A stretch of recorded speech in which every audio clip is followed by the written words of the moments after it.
Un día llegué y escuché risas en mi sala. Mi nuera estaba mostrando la casa a un comprador.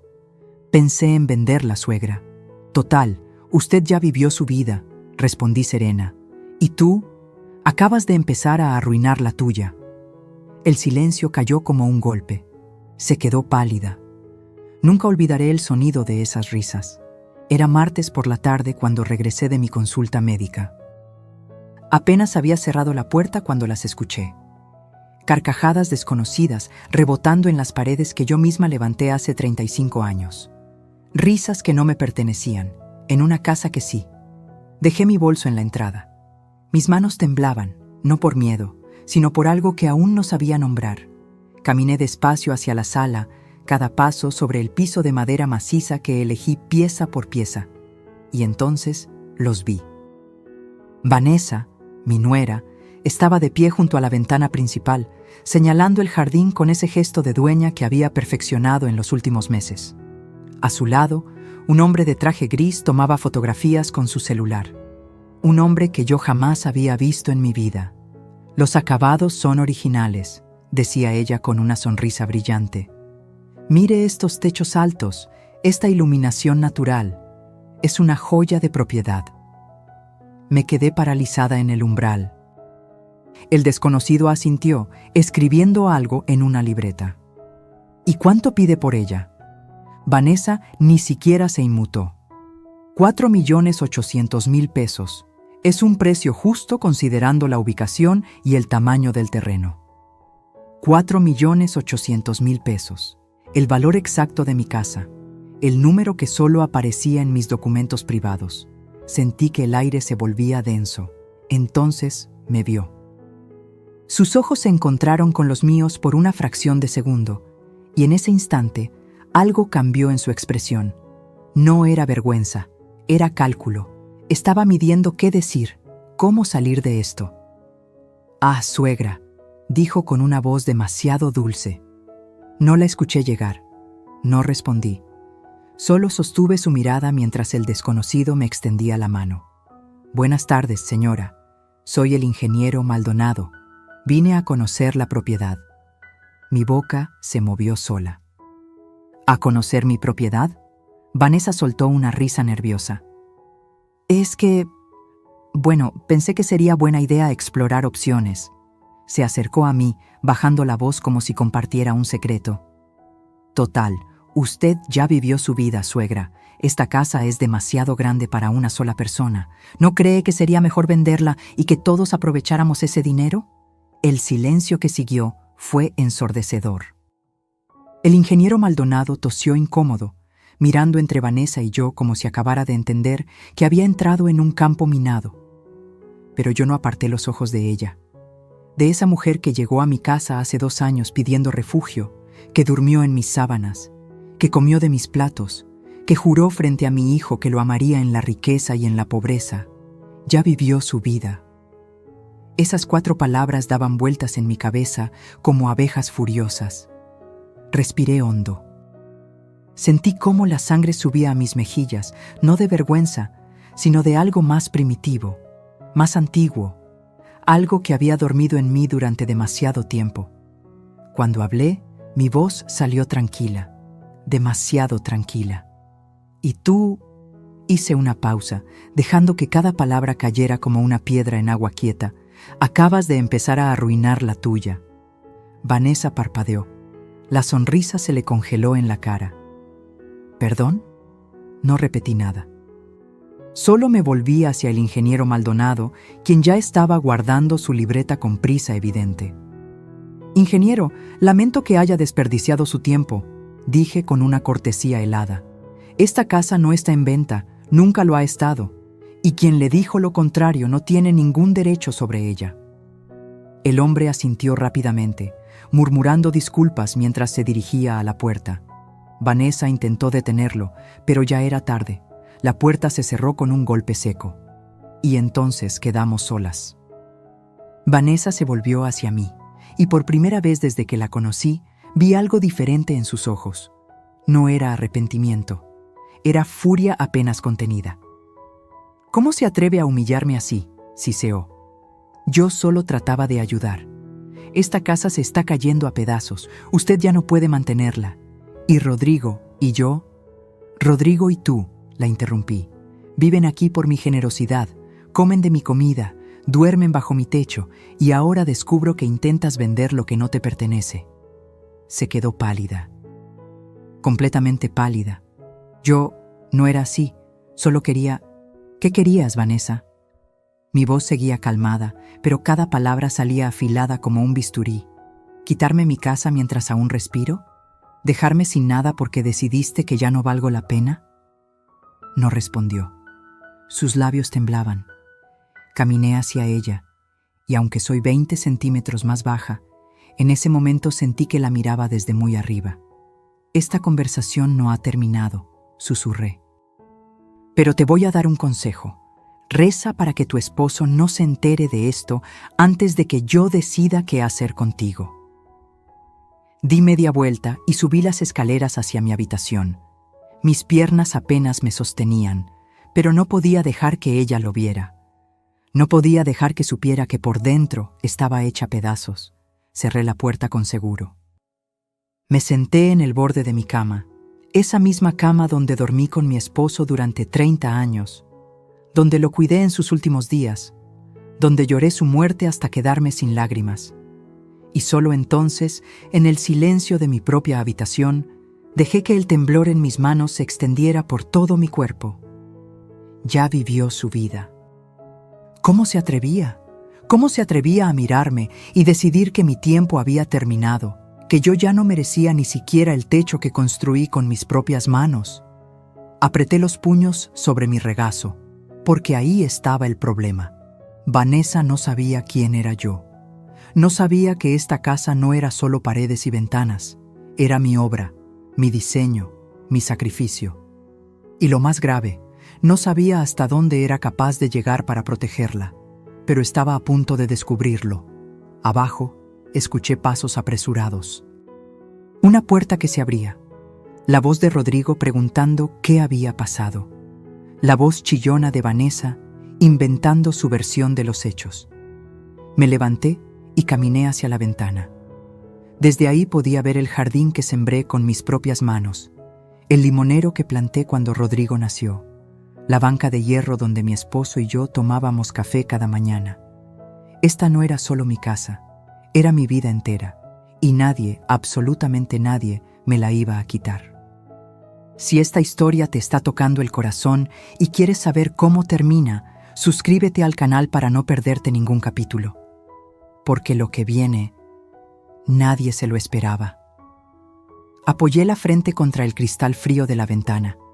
Vanessa acababa de cometer el error más grande de su vida, solo que todavía no lo sabía. Esa noche no bajé a cenar. Escuché los golpes suaves en mi puerta. La voz de Rodrigo, mi hijo, preguntando si estaba bien, diciendo que necesitábamos hablar, pero no respondí. Porque si abría esa puerta, si veía su cara, tal vez diría cosas que no podría retractar. En cambio, me quedé sentada en el sillón junto a la ventana, mirando las sombras del jardín mientras la noche se tragaba los colores del día. Y ahí, en ese silencio, hice algo que no había hecho en años. Recordé a la mujer que fui. Mi nombre es Elisa Montero. Tengo 68 años, pero hubo un tiempo en que 68 me parecía una eternidad lejana.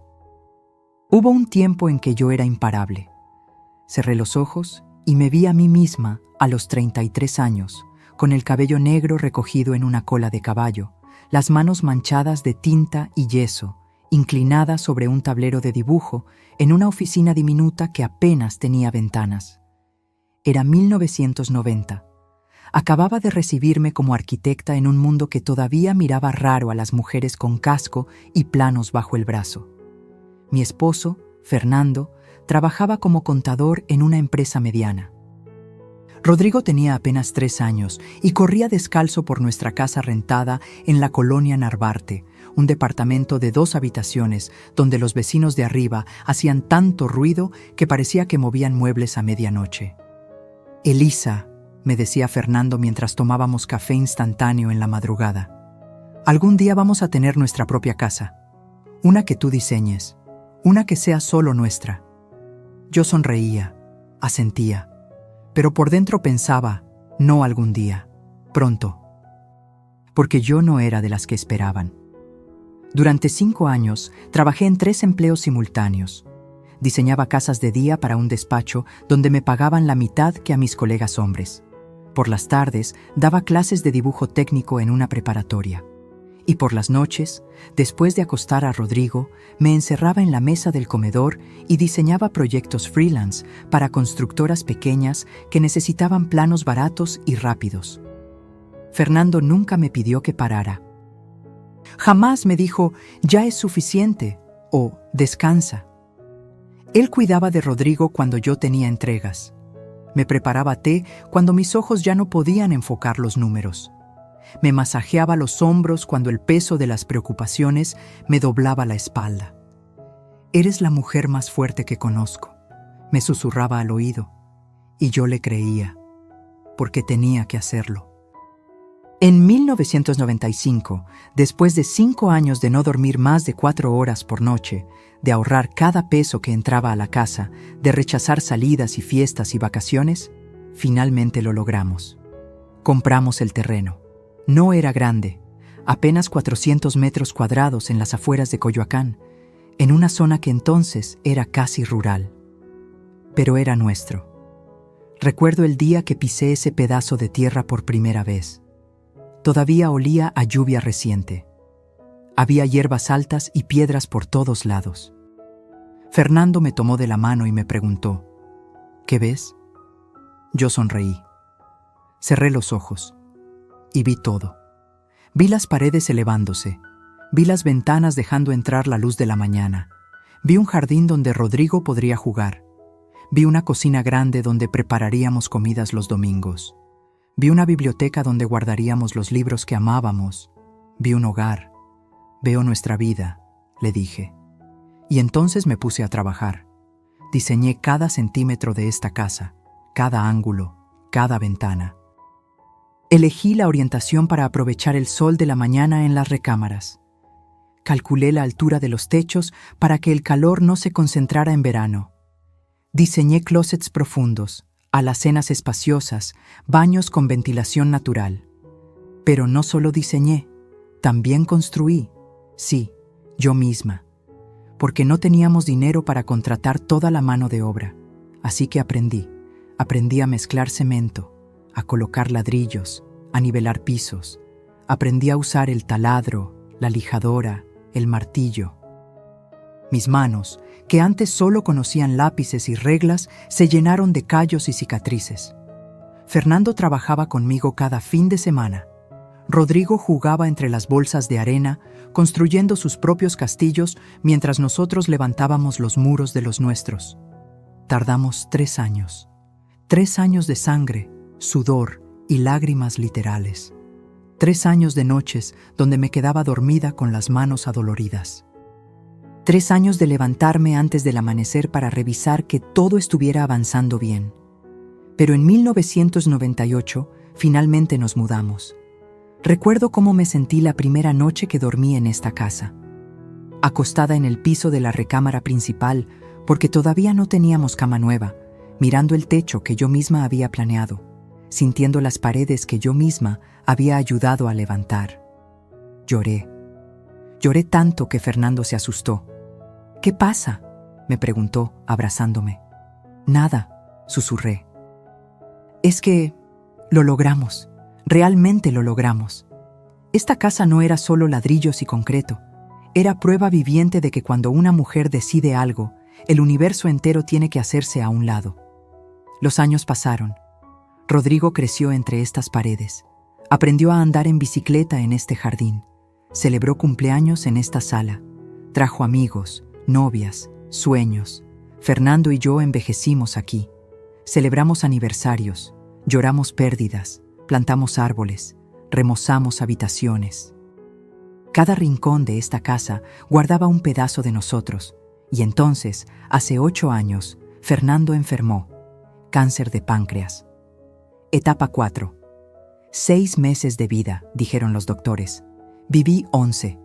11 meses donde esta casa se transformó en hospital, en refugio, en templo, donde yo me transformé en enfermera, en guerrera, en viuda anticipada. Lo cuidé aquí, en nuestra recámara, en esa cama donde habíamos dormido juntos durante 30 años. Le di sus medicinas. Lo bañé cuando ya no podía hacerlo solo.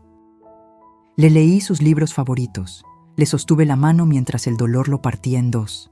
Y aquí murió, en mis brazos, mirándome con esos ojos que me habían visto construir imperios desde cero.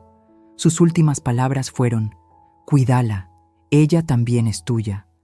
No hablaba de mí, hablaba de la casa, porque él sabía que esta casa era más que un lugar. Era mi legado, mi obra maestra, mi prueba de que Elisa Montero había existido y había dejado huella en este mundo. Después de su muerte, Rodrigo quiso que me mudara con él. «Mamá, es muy grande esta casa para ti sola», decía. «Vente a vivir con nosotros». Pero yo me negué. ¿Cómo iba a abandonar el único lugar donde todavía podía sentir a Fernando? ¿Cómo iba a dejar los árboles que plantamos juntos, las habitaciones que pintamos, el jardín donde esparcí sus cenizas? Me quedé, sola, sí, pero en casa. Y ahora, 27 años después de haber terminado de construirla, 35 desde que compré el terreno, alguien entraba a mi sala y decidía que todo eso no importaba, que yo ya había vivido suficiente, que era hora de vender. Abrí los ojos. La noche ya había caído completamente. Las luces de la ciudad parpadeaban a lo lejos como estrellas caídas. Me levanté del sillón. Mis rodillas protestaron, pero las ignoré. Caminé hacia mi closet y saqué una caja de zapatos vieja que guardaba en el estante más alto. Adentro estaban los planos originales de esta casa, amarillentos, doblados, manchados con café y lágrimas y polvo de construcción. Los desdoblé sobre la cama. Pasé mis dedos sobre las líneas que había trazado hace décadas. Cada medida, cada cálculo, cada sueño hecho realidad. Esta casa valía 4.800.000 pesos según el mercado actual.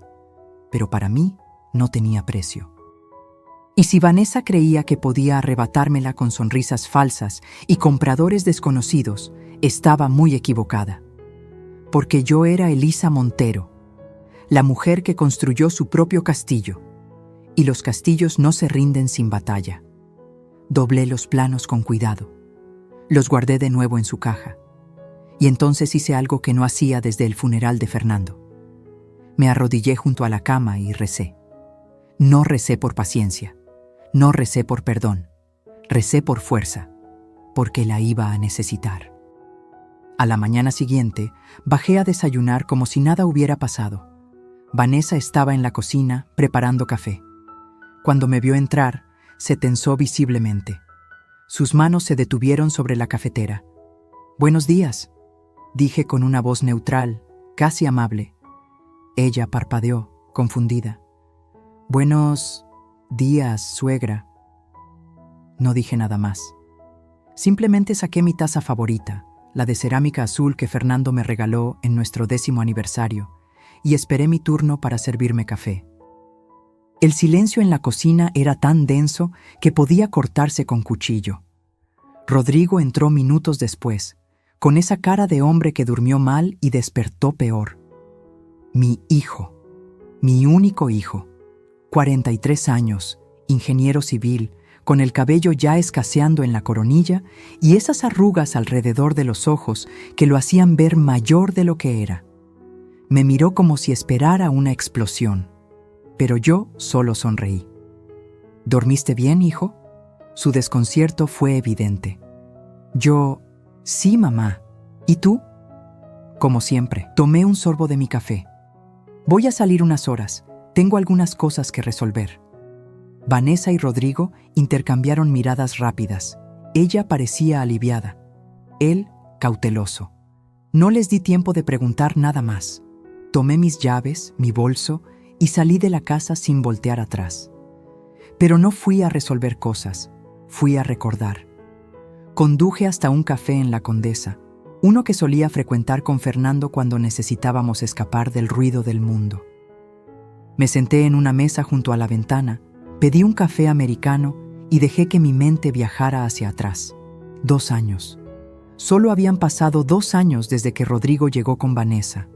Fue una tarde de octubre. Yo estaba podando los rosales del jardín cuando escuché el timbre. Abrí la puerta y ahí estaba mi hijo con una maleta en cada mano y una mujer desconocida a su lado. «Mamá», dijo con esa sonrisa nerviosa que usaba cuando sabía que estaba a punto de pedirme algo grande. «Ella es Vanessa. Mi novia». Novia. Ni siquiera prometida, solo novia. Vanessa tenía 32 años entonces. Rodrigo, 41. 9 años de diferencia.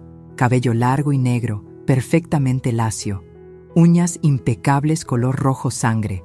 Ropa ajustada que gritaba marca sin serlo realmente. Y esa sonrisa. Dios, esa sonrisa que parecía practicada frente al espejo. «Mucho gusto, señora Montero», dijo con voz suave, casi infantil. «Rodrigo me ha contado tanto de usted». Yo estreché su mano, fría. Demasiado fría para un día cálido. «El gusto es mío». Miré a mi hijo. ¿Van a pasar o solo venían de visita? Rodrigo se aclaró la garganta. «En realidad, mamá, necesitamos un favor». Por supuesto que sí. Resultó que Rodrigo había perdido su trabajo 3 meses atrás. Una reestructuración en la empresa, dijeron. Lo último en entrar, lo primero en salir. Y Vanessa, según me contó, trabajaba en ventas, pero estaba entre empleos. Entre empleos. Qué forma tan elegante de decir desempleada.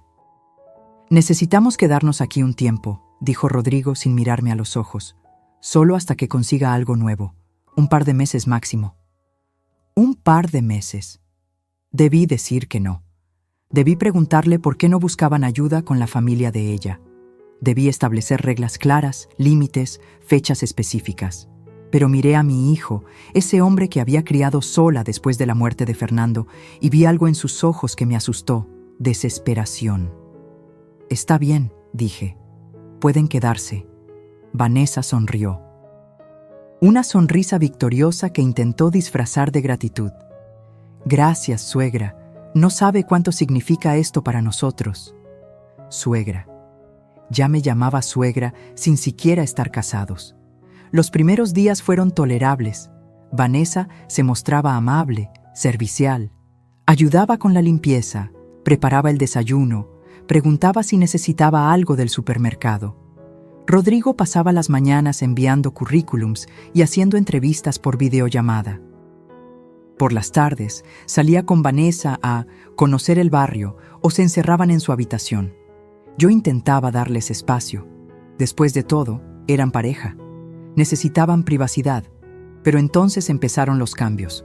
Pequeños al principio, casi imperceptibles. Vanessa comenzó a reorganizar la cocina. «Es que así es más práctico, suegra», decía mientras movía mis ollas del lugar. Cambió las cortinas de la sala sin preguntarme. «Las otras ya estaban muy viejas», justificó. Trajo un sofá nuevo que compró en una oferta y relegó mi sillón favorito al sótano. «Este es más moderno», aseguró. Cada vez que protestaba, Rodrigo intervenía. «Mamá, no es para tanto. Solo está tratando de ayudar». ¿Ayudar? ¿Borrando mi presencia de mi propia casa? Pero yo callaba, porque no quería ser esa suegra, la que se queja, la que interfiere, la que hace drama por todo. Así que tragaba mi incomodidad y sonreía. El par de meses se convirtió en 6, luego en 1 año. Después, en 1 año y medio. Rodrigo consiguió trabajos esporádicos como freelance, pero nada estable. Vanessa seguía buscando, pero nunca encontraba nada que le convenciera. Y mientras tanto, mi casa dejaba de ser mía. Vanessa invitaba amigas sin avisarme. Celebraban cumpleaños de gente que yo no conocía en mi sala. Usaban mi vajilla buena, la que solo sacaba en Navidad.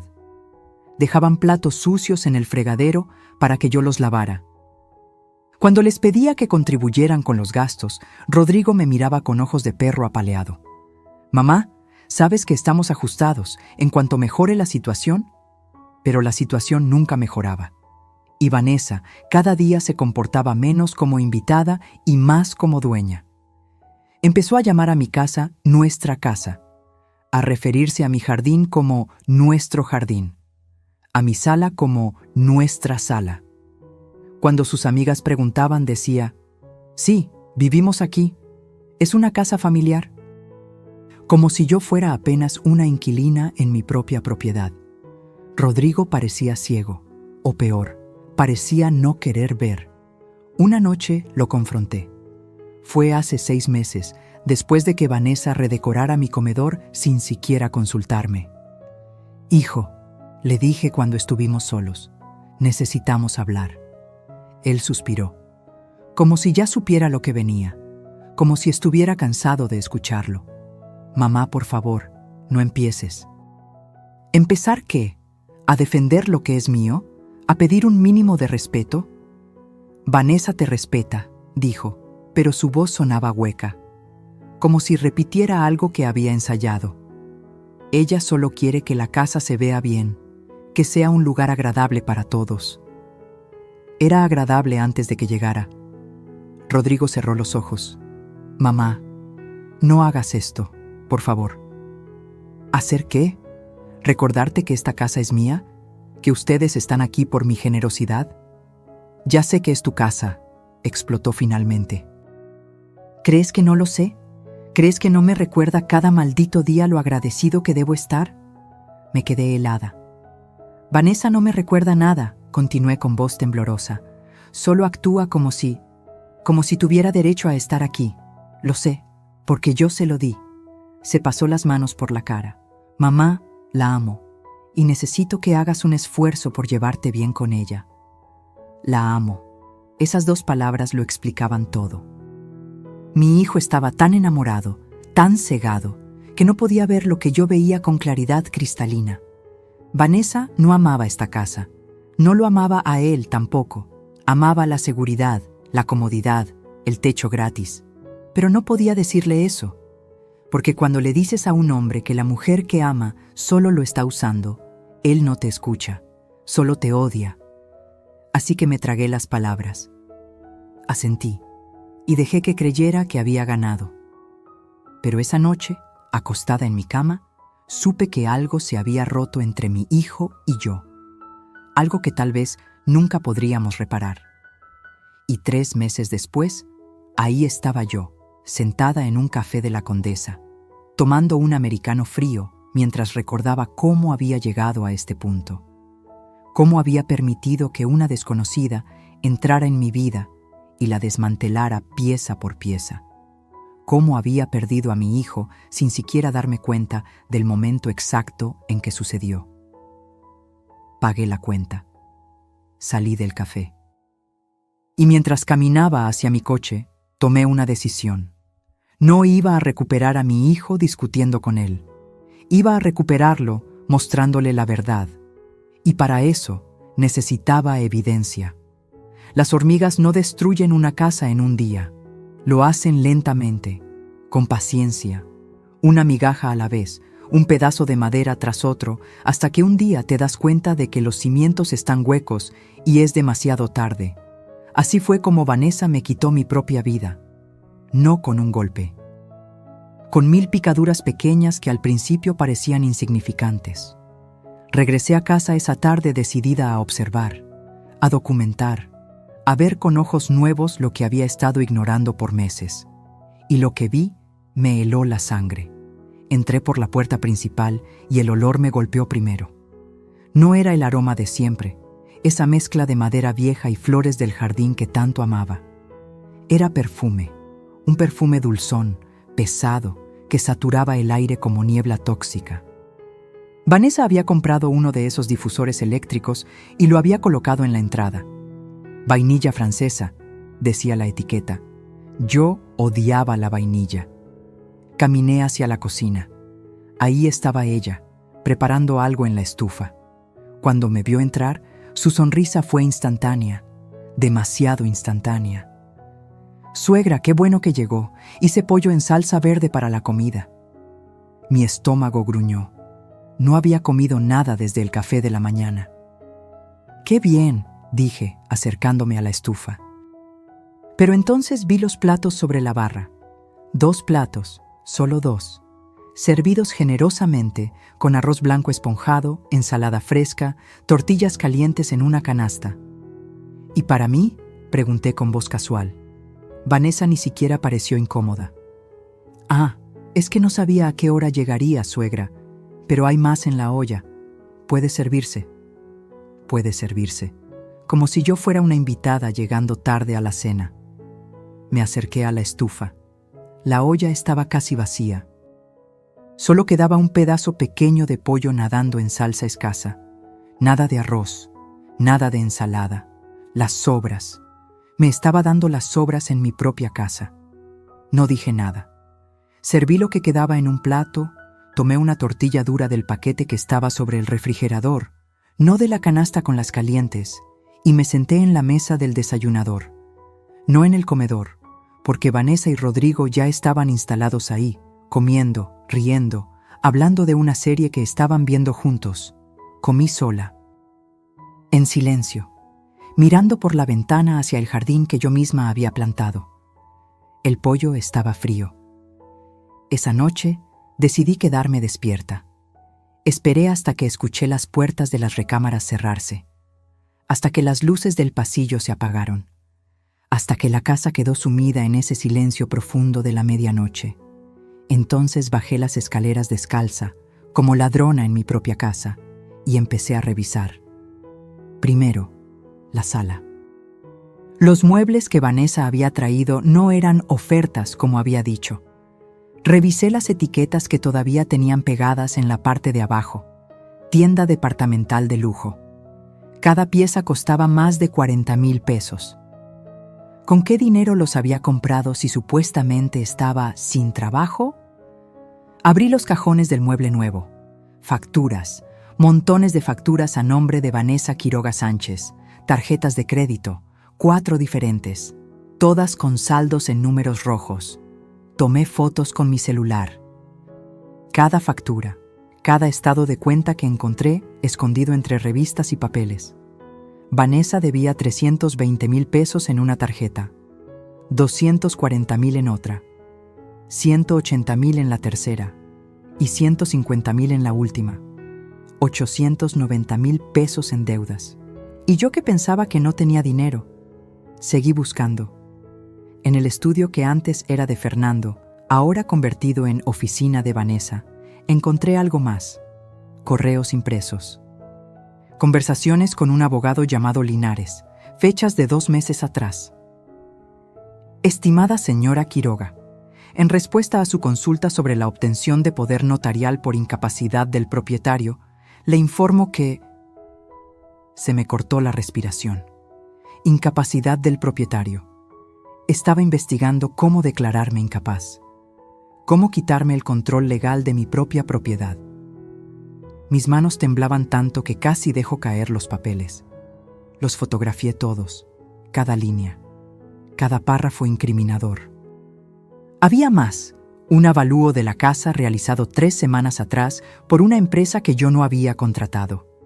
4,800,000 pesos, decía, y una nota manuscrita al margen. Comprador interesado. Anticipo 300,000. 300,000 pesos de anticipo. Ya había vendido mi casa, o al menos ya había recibido dinero a cuenta de una venta que yo no había autorizado. Volví a subir las escaleras con piernas temblorosas. Me encerré en mi habitación.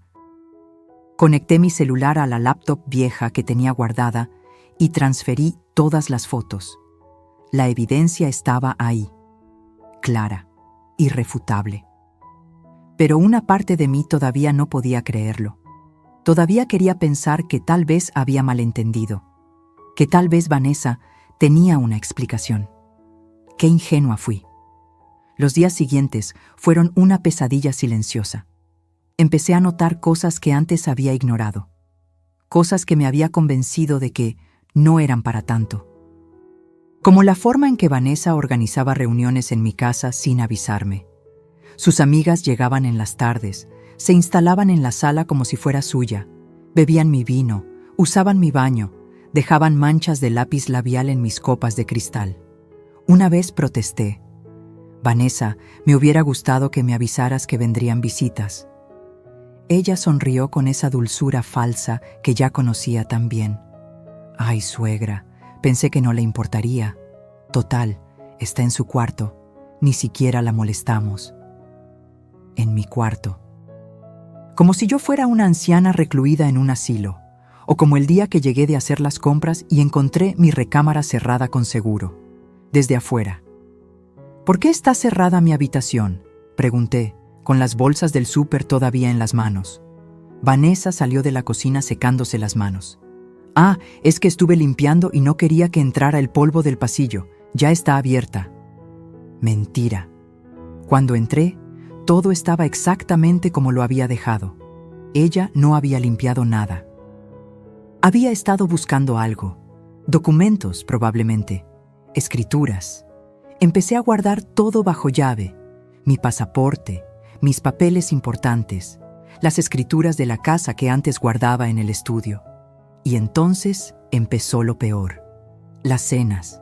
Vanessa comenzó a cocinar elaborado para ella y Rodrigo. Cortes de carne, pasta fresca, postres, pero para mí siempre había una excusa. «Ay, suegra, pensé que ya había cenado. Hice poco porque Rodrigo y yo estamos a dieta. Quedó algo de la comida del mediodía en el refri, puede calentarlo». Siempre sobras, siempre frío, siempre sola. Una noche, Rodrigo y Vanessa cenaron salmón al horno con papas rostizadas y ensalada caprese. Yo comí un sándwich de jamón que me preparé yo misma, sentada en el desayunador, mientras ellos reían y se servían vino en el comedor. Mi comedor, mi vino, mi casa, y yo comiendo sola como una mendiga. Lo peor, Rodrigo ni siquiera se daba cuenta, o no quería darse cuenta. Cuando sus visitas venían, Vanessa tenía una técnica perfecta. «La casa es preciosa», decían sus amigas. «Gracias», respondía ella, como si la hubiera construido con sus propias manos. «Hemos hecho muchas mejoras desde que llegamos». Hemos, como si fueran los dueños. Y si yo bajaba mientras tenían visitas, Vanessa me miraba con una sonrisa tensa. «Suegra, ¿necesita algo? Estamos en medio de una reunión». Como si yo estuviera interrumpiendo, como si yo no tuviera derecho a estar en mi propia sala. Una tarde, una de sus amigas me preguntó directamente: «¿Y usted es la mamá de Rodrigo?». Antes de que pudiera responder, Vanessa intervino con voz melosa.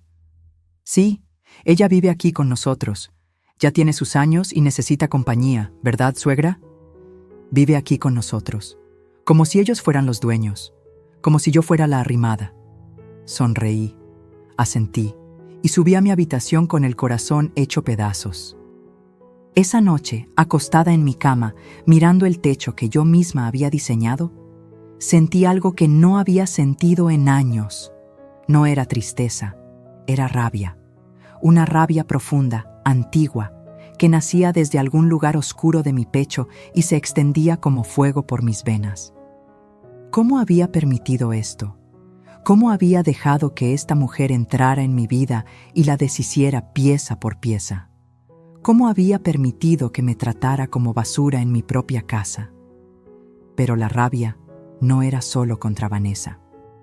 Era contra mí misma, por ser cobarde, por callar, por sonreír cuando debía gritar, por ser la suegra buena cuando debía ser la dueña de mi propia vida. Me levanté de la cama, caminé hacia el espejo. La mujer que me miraba tenía 68 años.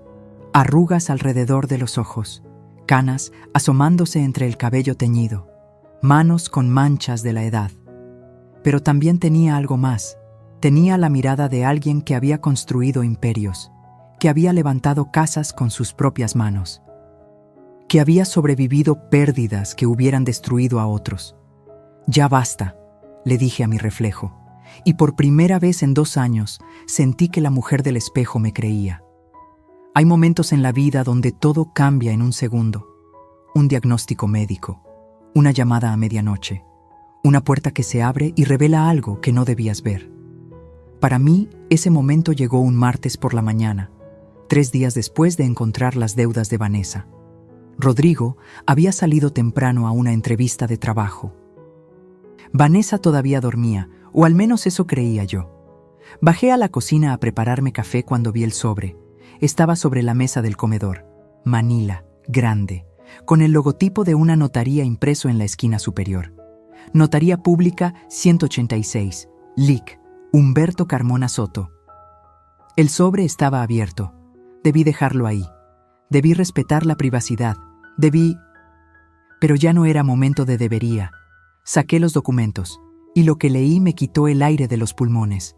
Era un formato de poder notarial, redactado a nombre de Vanessa Quiroga Sánchez, otorgándole facultades amplias y generales para administrar, vender, hipotecar y realizar cualquier acto de dominio sobre la propiedad ubicada en Cerrada de los Cedros 47, Coyoacán. Mi casa, mi dirección. Pero lo más espantoso no era eso. Era la firma al final del documento. Una firma temblorosa, irregular, que supuestamente era mía. Solo que yo jamás había firmado ese papel. Las manos me temblaban tanto que casi dejo caer las hojas. Había más documentos. Una carta del notario solicitando la comparecencia de la señora Elisa Montero para ratificar el poder otorgado, fechada hace 2 semanas. Y una respuesta manuscrita, supuestamente de mi puño y letra, diciendo: por motivos de salud no puedo presentarme personalmente. Autorizo que mi nuera Vanessa Quiroga proceda en mi representación. Mi letra, o al menos una imitación casi perfecta de ella. Sentí que las paredes se cerraban sobre mí. Vanessa no solo estaba planeando venderme la casa, ya había falsificado documentos para hacerlo legalmente. Fotografié todo, cada página, cada firma falsa, cada línea incriminatoria, y entonces encontré algo más, una copia de mi identificación oficial. Pero no era mi IFE actual, era una vieja, una que había perdido hace 2 años y reporté como extraviada. ¿Cómo la había conseguido? La respuesta llegó como un golpe. Había estado revisando mi basura, mis cajones, mis documentos viejos guardados en cajas del sótano. Había estado planeando esto desde hace meses.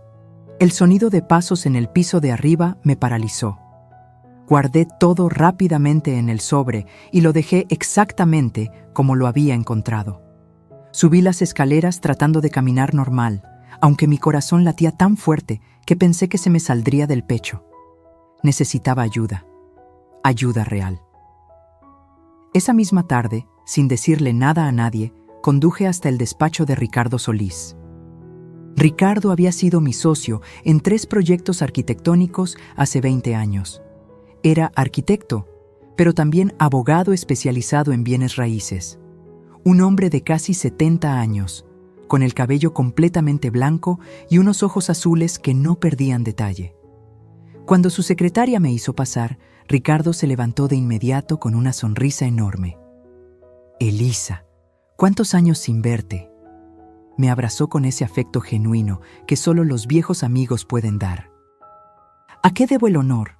Me senté frente a su escritorio, y entonces, sin poder contenerme más, me quebré. Lloré.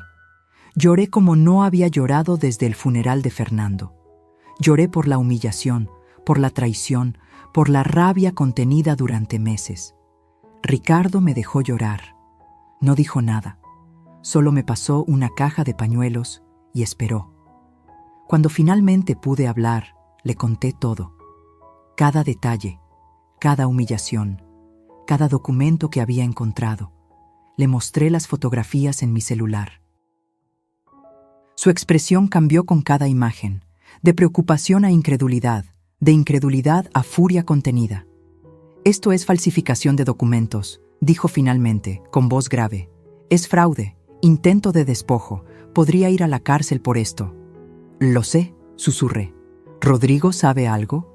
Negué con la cabeza. «No lo creo. Él está cegado. Cree que ella lo ama». Ricardo se reclinó en su silla, mirándome con esos ojos que habían visto demasiadas cosas en su carrera. Elisa, necesitas actuar rápido. Si ella ya está contactando notarios, si ya tiene documentos falsificados, está más cerca de lo que crees de lograr su objetivo. ¿Qué hago? Primero, vamos a ir a esa notaría. Vamos a hablar con el licenciado Carmona y a dejar claro que tú nunca has otorgado ningún poder. Eso invalidará cualquier trámite que ella intente hacer. ¿Y después? Después, hizo una pausa. Después necesitas decidir qué tan lejos quieres llegar, porque esto no se arregla con una conversación. Esto es una batalla legal, y tu hijo va a quedar en medio. Esas palabras me cayeron como piedras en el estómago. Mi hijo, mi único hijo. Necesito pensar, dije. Piénsalo rápido. Cada día que pasa, ella tiene más tiempo de completar su plan. Salí de su oficina con la cabeza dando vueltas. Pero antes de irme a casa, hice algo más. Conduje hasta la notaría 186. Era un edificio pequeño en la colonia Roma. Segundo piso, placa dorada en la puerta. Lic. Humberto Carmona Soto, notario público. Respiré hondo y entré. La recepcionista me recibió con una sonrisa profesional. Buenas tardes. ¿En qué puedo ayudarla? Necesito hablar con el licenciado Carmona. Es urgente. ¿Tiene cita? No, pero es sobre un poder notarial que supuestamente otorgué y que jamás he firmado. La sonrisa se desvaneció. Un momento, por favor. Desapareció en una oficina interior. Minutos después, salió un hombre de unos 50 años, traje impecable, expresión seria. Señora Montero, pase por favor. Me condujo a su oficina. Cerró la puerta. Dígame qué sucede. Le expliqué todo. Le mostré las fotografías. Le mostré mi identificación actual. Su rostro se fue poniendo cada vez más pálido. Señora, dijo finalmente, yo nunca he tramitado ningún poder a su nombre. Nunca he recibido documentos suyos. Me quedé helada. ¿Qué? El logotipo en ese sobre es el de mi notaría, sí. Pero esos documentos son falsos. Alguien los elaboró usando mi membrete, mi sello, mi firma, todo falsificado. El mundo se detuvo. ¿Está seguro? Completamente. Y esto es gravísimo. No solo están intentando despojarla de su propiedad, están involucrando a mi notaría en un fraude. Se levantó, caminando de un lado a otro. Necesito hacer una denuncia formal. Y usted también. ¿Denuncia? Ante el Ministerio Público. Esto es un delito federal, señora Montero. Falsificación de documentos públicos, uso de sellos oficiales falsos, fraude en grado de tentativa. La persona responsable de esto puede enfrentar entre 4 y 12 años de prisión. Sentí que me mareaba. 12 años. Vanessa podría ir a prisión por 12 años. Y Rodrigo, Dios, Rodrigo quedaría destrozado. Necesito tiempo, susurré, para hablar con mi hijo primero. El notario me miró con compasión. Lo entiendo, pero no tarde demasiado. Estos criminales no suelen detenerse con el primer intento. Si este plan falla, intentarán otro, y otro, hasta que logren su objetivo. Salí de ahí con las piernas temblorosas.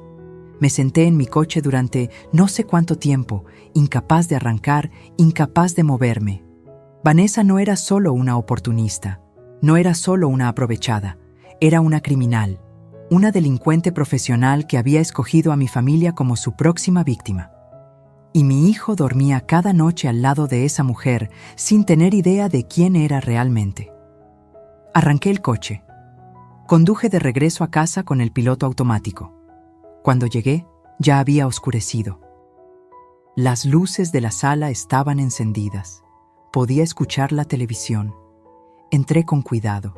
Vanessa y Rodrigo estaban en el sofá, viendo una película, compartiendo una manta, comiendo palomitas. Una estampa perfecta de pareja feliz. Vanessa me vio y sonrió. Esa sonrisa que ahora reconocía como lo que era, una máscara. Suegra, ¿quiere palomitas? Hice extra. Mi voz salió sorprendentemente tranquila. No, gracias. Voy a subir a descansar. Que duerma bien, dijo Rodrigo sin voltear a verme, con los ojos pegados a la pantalla. Subí las escaleras lentamente. Me encerré en mi habitación. Y ahí, sola, tomé mi celular y marqué el número de Ricardo. Ricardo, dije cuando contestó. Necesito que hagamos algo más. Necesito investigar a Vanessa Quiroga. Todo sobre ella. ¿De dónde viene? ¿Qué ha hecho antes? Si tiene antecedentes. ¿Sospechas que no es la primera vez? Sospecho que mi hijo y yo somos solo sus últimas víctimas. Hubo una pausa del otro lado. Lo haré. Tengo un contacto que puede ayudarnos. Pero Elisa, prepárate para lo que podamos encontrar. Ya estoy preparada, mentí, porque en realidad no tenía idea de lo que estaba por descubrir, ni de cuán profundo era el abismo en el que Vanessa había arrastrado a mi familia. 3 días después, Ricardo me llamó. Elisa, necesito que vengas a mi oficina. Ya. Su voz sonaba tensa, casi urgente. ¿Encontraste algo? No por teléfono. Ven ahora. Colgó antes de que pudiera responder. Le dije a Vanessa que iba al médico. Ella apenas levantó la vista de su celular. Que le vaya bien, suegra. El trayecto hasta el despacho de Ricardo se me hizo eterno. Cada semáforo en rojo, cada vuelta, cada minuto parecía arrastrarse como melaza. Cuando finalmente llegué, Ricardo me estaba esperando. Su expresión era grave, más grave de lo que nunca lo había visto. Siéntate, dijo, cerrando la puerta de su oficina. Sobre su escritorio había una carpeta gruesa, manila, llena hasta reventar. Mi contacto es investigador privado, comenzó Ricardo. Le di el nombre completo de Vanessa Quiroga Sánchez y le pedí que revisara todo. Antecedentes penales, historial crediticio, redes sociales, todo. Se quedó callado un momento, como si estuviera decidiendo cómo decir lo que venía. Ricardo, me estás asustando. Debería asustarte. Abrió la carpeta. Elisa, Vanessa Quiroga no es quien dice ser. Mi corazón se detuvo. Para empezar, continuó, sacando documentos. Su nombre completo es Vanessa Quiroga Sánchez, 34 años, nacida en Monterrey. Pero hay algo que Rodrigo definitivamente no sabe. Puso un documento frente a mí, un acta de matrimonio. Vanessa está casada. El mundo se inclinó. ¿Qué? Casada legalmente con un hombre llamado Javier Ruiz Mendoza desde hace 8 años. Nunca se divorciaron. El matrimonio sigue vigente. Leí el acta con manos temblorosas. Ahí estaba su nombre, su firma. Fecha, 14 de marzo de 2017. Eso significa, mi voz se quebró, que su relación con Rodrigo es legalmente inválida. Si se casaran mañana, sería bigamia. Un delito. Ricardo sacó más papeles. Pero hay más. Mucho más. Me mostró un reporte policial. Monterrey, Nuevo León. 2019. Vanessa fue denunciada por una mujer llamada Patricia Osorio. La acusación: fraude y despojo. Vanessa vivía con el hijo de Patricia. Convenció a la familia de que necesitaba ayuda. Y en el transcurso de 6 meses intentó quedarse con un terreno familiar valuado en 3 millones de pesos. Sentí náuseas. La denuncia se retiró porque llegaron a un acuerdo extrajudicial. La familia le pagó 200,000 pesos para que se fuera y nunca volviera. Ricardo pasó a otro documento, pero no terminó ahí. En 2021, en Guadalajara, otra denuncia. Esta vez de un hombre de 60 años llamado Miguel Ángel Torres. Vanessa se hizo su novia, se mudó a su casa y en menos de un año había vaciado su cuenta bancaria. 400,000 pesos. Más papeles, más denuncias, más víctimas. En 2022, en Querétaro, una familia entera. Los convenció de que era agente de bienes raíces. Les sacó 350,000 pesos en anticipo por una casa que nunca existió. Cada documento era un martillazo en mi pecho. Y ahora está aquí, terminó Ricardo. En tu casa, con tu hijo, siguiendo el mismo patrón que ha usado durante años. No podía respirar. Literalmente, no podía meter aire a mis pulmones. Rodrigo. Fue todo lo que pude decir. Rodrigo está con una estafadora profesional, una depredadora que escoge víctimas vulnerables y las sangra hasta dejarlas sin nada. Ricardo se inclinó hacia adelante. Elisa, esta mujer es peligrosa. No solo está intentando robarte tu casa, es lo que hace. Es su modo de vida. ¿Y el marido, Javier Ruiz? Lo rastreamos. Vive en Monterrey. Trabaja como mecánico. Cuando mi investigador habló con él, nos dijo que Vanessa desapareció hace 3 años sin decir nada. Se llevó dinero, joyas, documentos. Él la buscó por meses, pero eventualmente se rindió.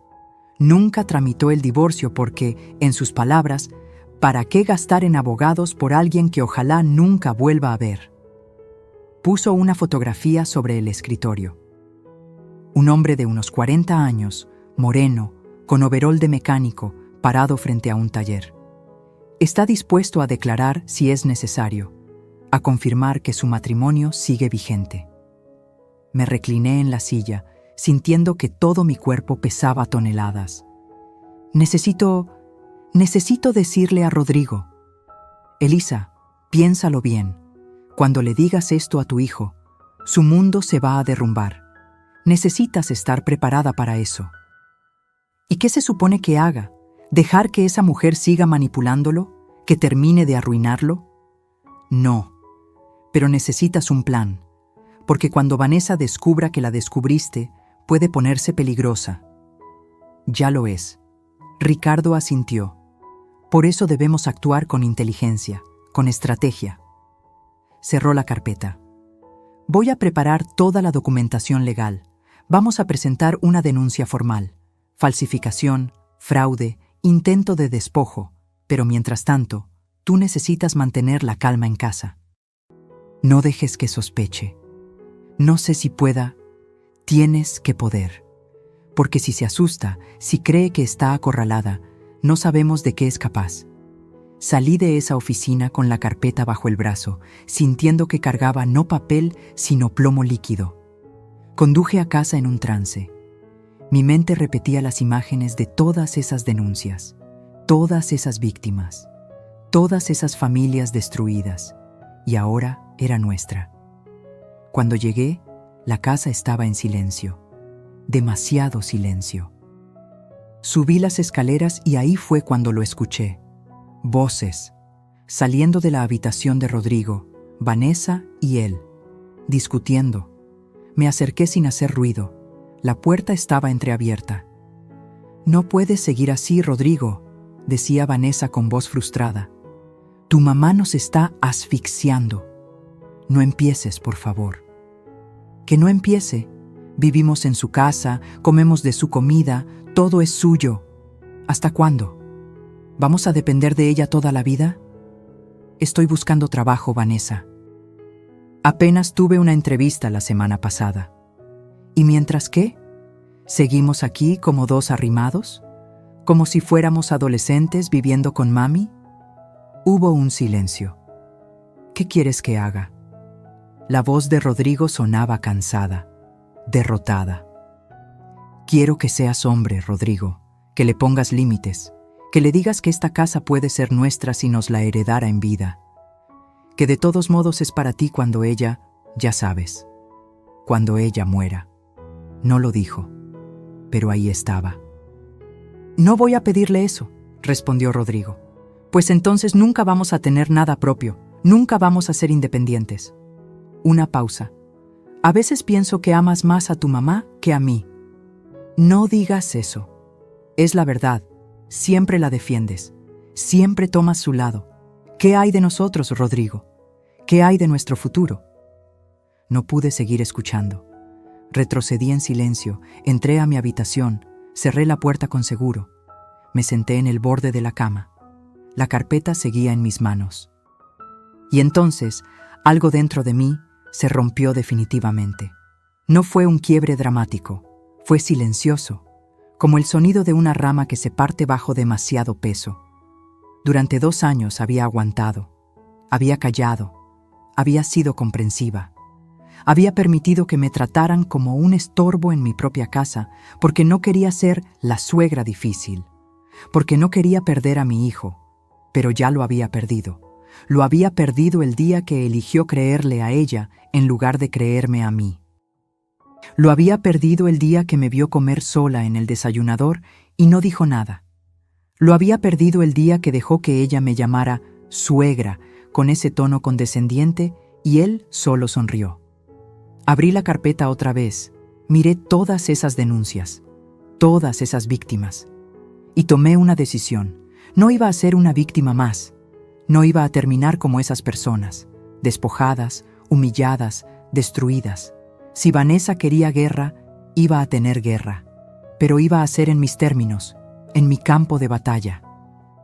Y ella no tenía idea de con quién se había metido, porque yo era Elisa Montero, la mujer que construyó una casa con sus propias manos, la mujer que sobrevivió a la muerte de su esposo, la mujer que levantó a su hijo sola, y las mujeres como yo no nos rendimos, nos levantamos. Esa noche no bajé a cenar. Me quedé en mi habitación planeando cada movimiento, cada paso, cada jugada, porque Vanessa estaba a punto de descubrir algo que ninguna de sus otras víctimas le había enseñado: que las leonas viejas son las más peligrosas. A la mañana siguiente, bajé a desayunar con una sonrisa. Una sonrisa que me costó ensayar frente al espejo durante 20 minutos. Pero necesitaba que fuera perfecta, creíble. Vanessa levantó la vista de su celular cuando entré a la cocina. Sus ojos me escanearon con desconfianza. «Buenos días», dije con voz alegre. Demasiado alegre para alguien que había pasado la noche sin dormir. «Buenos días, suegra». Su respuesta fue cautelosa. Me serví café. Me senté en la mesa, y entonces dejé caer la bomba que había preparado. «Estuve pensando», dije, removiendo el azúcar lentamente, «en lo que dijiste el otro día, sobre la casa». Vanessa se tensó inmediatamente. «Yo no quise ofenderla, suegra». «No me ofendiste». Tomé un sorbo de café. «Tenías razón. Esta casa es muy grande para mí sola, y ustedes llevan ya 2 años aquí. Tal vez es momento de hacer algunos cambios». Los ojos de Vanessa se iluminaron como los de un tiburón que huele sangre. ¿Cambios? Estoy vieja, Vanessa, cansada. A mi edad, mantener una propiedad de este tamaño es agotador. Suspiré teatralmente. Tal vez sería bueno considerar vender, o hacer algo diferente con ella. Podía ver las ruedas girando en su cerveza, los cálculos, las posibilidades. «Bueno», dijo tratando de sonar casual, «si necesita ayuda con eso, Rodrigo y yo podemos apoyarla. Buscar opciones, hablar con agentes». «Sí, tal vez». Dejé mi taza sobre la mesa. «Pero no quiero apresurarme. Necesito pensarlo bien». Me levanté, dejándola con la duda, con el anzuelo puesto, pero sin morder completamente. Perfecto. Esa misma tarde, mientras Vanessa salía con sus amigas y Rodrigo estaba en otra entrevista, hice mi verdadero movimiento. Llamé a Ricardo. «Necesito que investigues algo más», le dije. «Quiero saber exactamente cuánto dinero ha gastado Vanessa en los últimos 2 años. Cada compra grande, cada pago, todo». «¿Para qué?» «Porque si está endeudada con casi 900,000 pesos, ese dinero salió de algún lado, y quiero saber de dónde». Ricardo hizo silencio.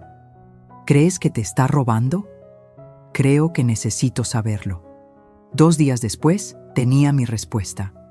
Ricardo llegó a mi casa un jueves por la tarde, cuando sabía que estaría sola. Trajo otra carpeta, esta más delgada, pero igual de devastadora. Encontramos movimientos en las tarjetas de crédito de Vanessa que corresponden con fechas específicas, dijo, mostrándome estados de cuenta. «Mira estas compras: muebles por 42,000 pesos, ropa por 23,000, una televisión de 55,000, joyas por 18,000. Todo lo que ha traído a esta casa», murmuré. «Exacto. Pero aquí está lo interesante». Señaló fechas específicas. Estos pagos se hicieron 1 o 2 días después de que tú hicieras retiros en efectivo de tu cuenta. Me quedé helada. ¿Cómo sabes cuándo hago retiros? Porque mi investigador habló con el gerente de tu banco. Como es un asunto de posible fraude, accedió a revisar tu historial y encontramos un patrón. Me mostró una lista, fechas de retiros de mi cuenta y fechas de compras de Vanessa, casi siempre con diferencia de 1 o 2 días. Elisa, ¿dónde guardas tu dinero en efectivo? Mi sangre se congeló. En una caja de seguridad, en mi closet. ¿Vanessa sabe dónde está? Yo no lo creo. Está escondida detrás de unas cajas. Ricardo me miró con esos ojos que ya conocía, los que decían, estás en más problemas de los que crees. Revísala, ahora. Subimos juntos a mi habitación. Abrí el closet, moví las cajas. Saqué la caja de seguridad metálica que había comprado hace años. La abrí con la llave que siempre llevaba en mi cartera. Adentro debía haber 150,000 pesos, ahorros de toda mi vida, dinero que guardaba para emergencias. Conté los billetes con manos temblorosas, 73,000 pesos. Faltaban 77,000 pesos. No puede ser, susurré. Yo cerré con llave. Siempre cierro con llave. Ricardo levantó la caja de seguridad, la examinó, y entonces señaló las marcas diminutas alrededor de la cerradura. La forzaron, probablemente con una ganzúa o una herramienta delgada. Y luego volvieron a cerrarla para que no notaras nada. Me senté en la cama.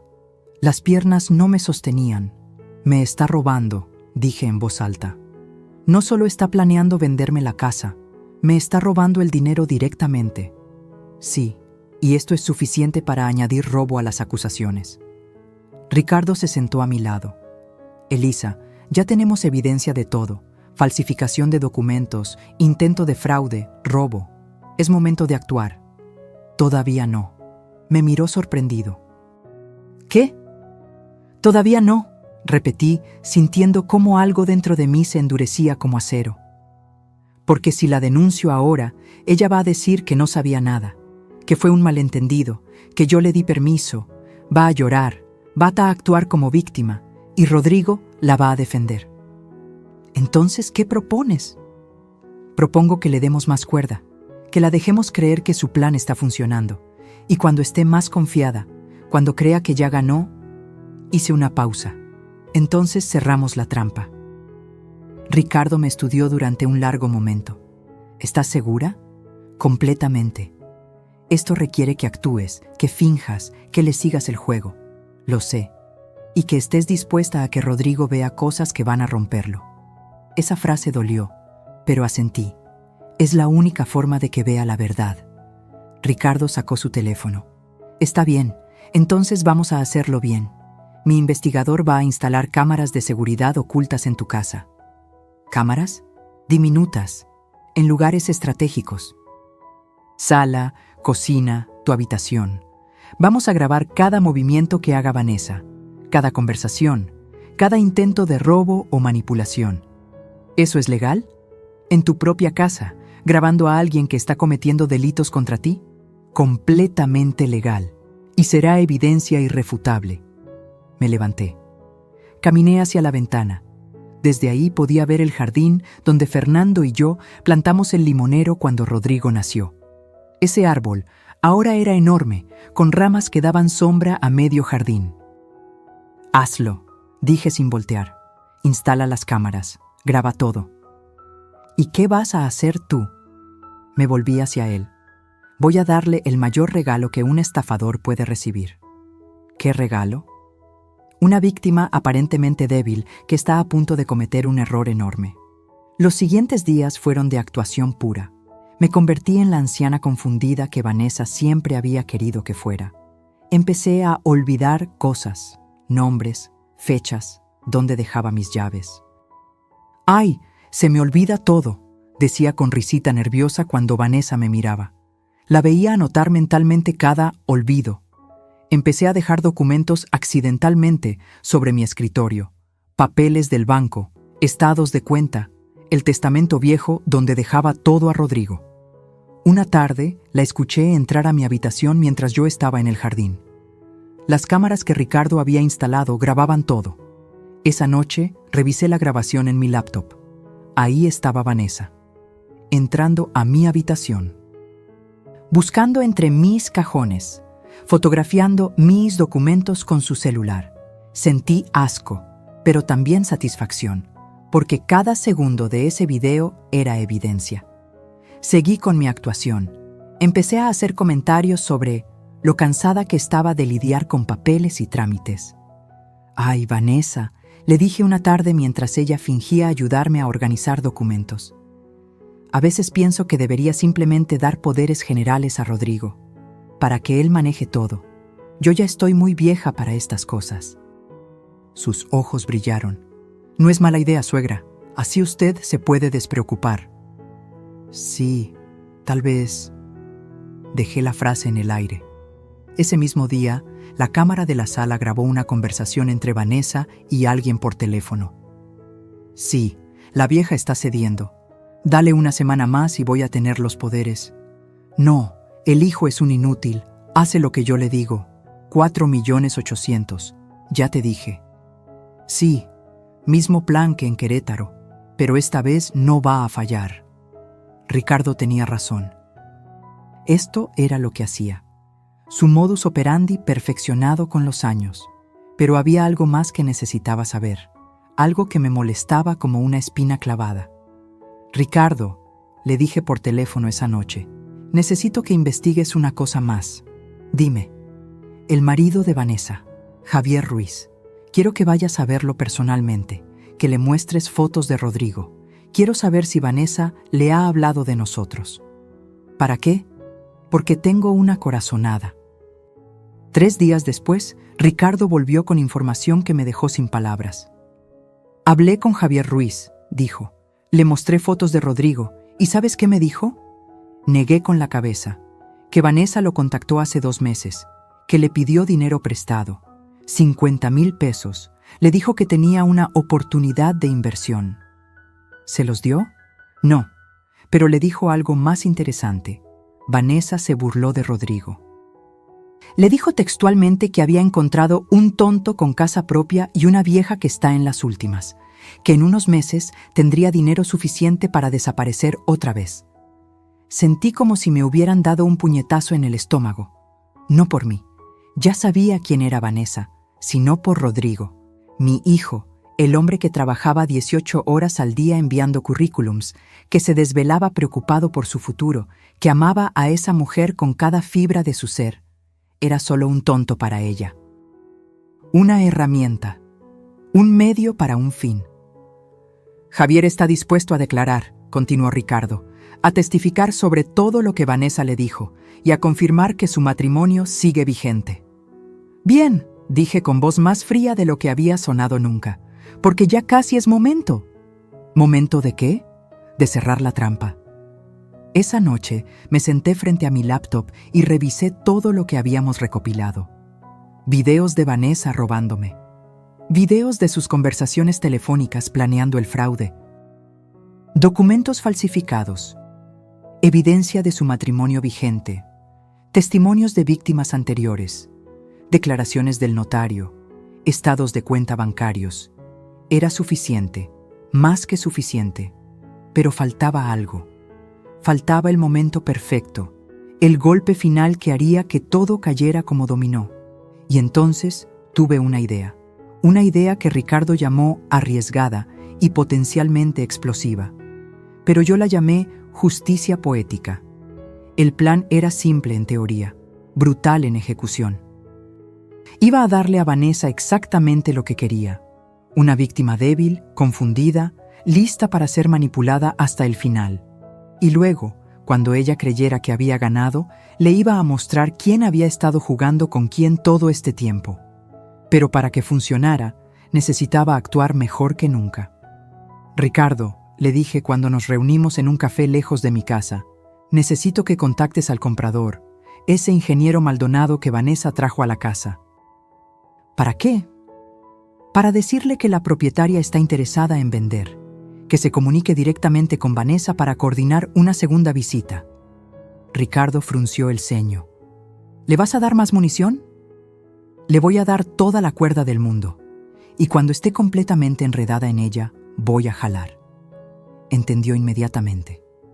Una sonrisa lenta se dibujó en su rostro.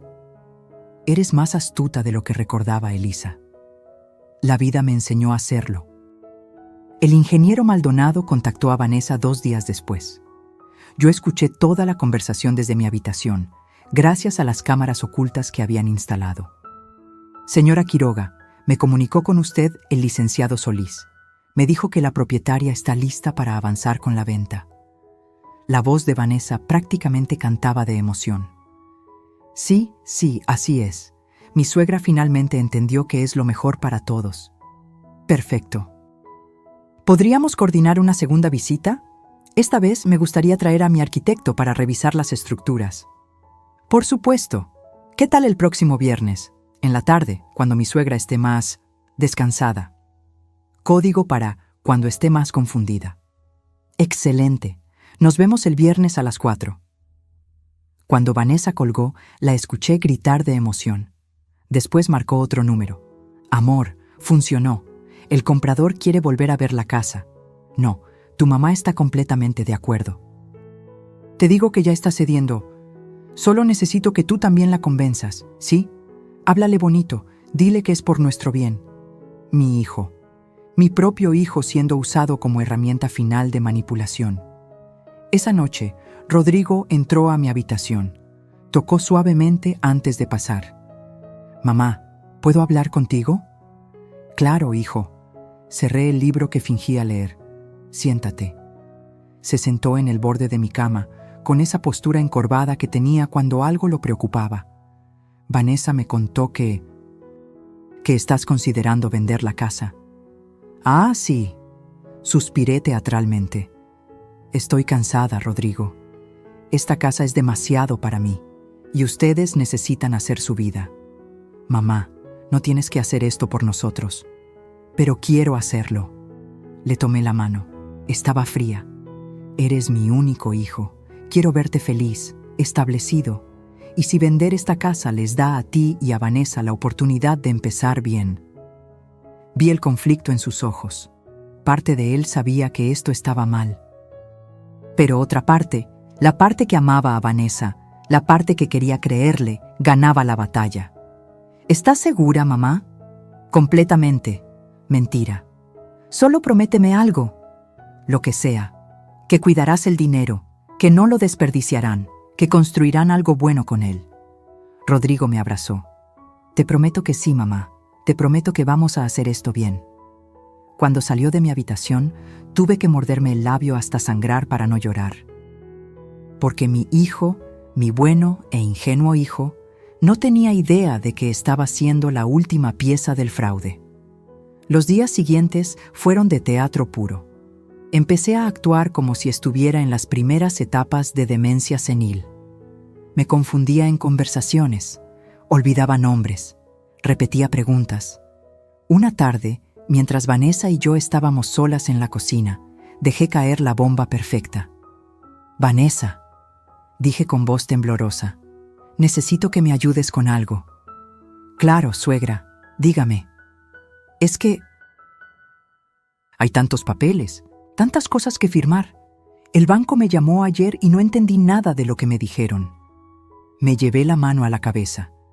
A veces siento que mi cabeza ya no funciona como antes. Vanessa se acercó con esa falsa compasión que había perfeccionado. No se preocupe, suegra. Para eso estamos Rodrigo y yo. Para ayudarla. ¿De verdad? La miré con ojos llorosos. Porque he estado pensando, tal vez debería darte un poder, para que tú manejes las cosas. Tú eres más joven, entiendes mejor todas esas cosas modernas. Los ojos de Vanessa se iluminaron como si fuera Navidad. Si usted lo considera necesario, suegra, con gusto la apoyo. Es que no quiero ser una carga para nadie. Nunca sería una carga. Me tomó las manos, manos frías, calculadoras. Déjeme ayudarla, Vamos a ir juntas a la notaría. Vamos a arreglar todo bien, con papeles legales, para que usted esté tranquila. ¿Harías eso por mí? Por supuesto, suegra. Somos familia. Familia. La palabra me supo a veneno en la boca. Entonces mañana vamos, dije. Vamos a arreglar todo. Esa noche llamé a Ricardo. Mañana va a intentar llevarme a una notaría. ¿A cuál? No lo sé, pero apuesto a que no será una real, o será algún notario corrupto que trabaje con ella. ¿Vas a ir? Voy a ir, y tú vas a seguirnos.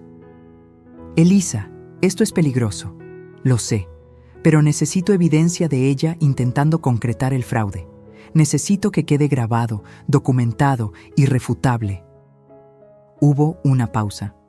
Está bien, pero vas a llevar un grabador oculto y voy a estar a media cuadra en todo momento.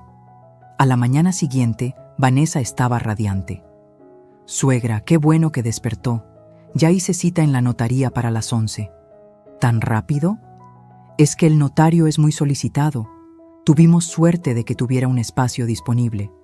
Claro, porque probablemente no era un notario real. Me vestí lentamente, actuando cada movimiento como si me costara trabajo. Ricardo me había dado un pequeño dispositivo que parecía un broche decorativo, pero que en realidad era una cámara y grabador de audio. ¿Me veo bien?, le pregunté a Vanessa, señalando el broche en mi blusa. Se ve hermosa, suegra. No tenía idea de que estaba grabando su propia sentencia. Subimos al coche de Vanessa, un compacto rojo que había comprado en oferta meses atrás. Conducía con esa sonrisa de gato que acaba de atrapar un ratón. Va a ver, suegra.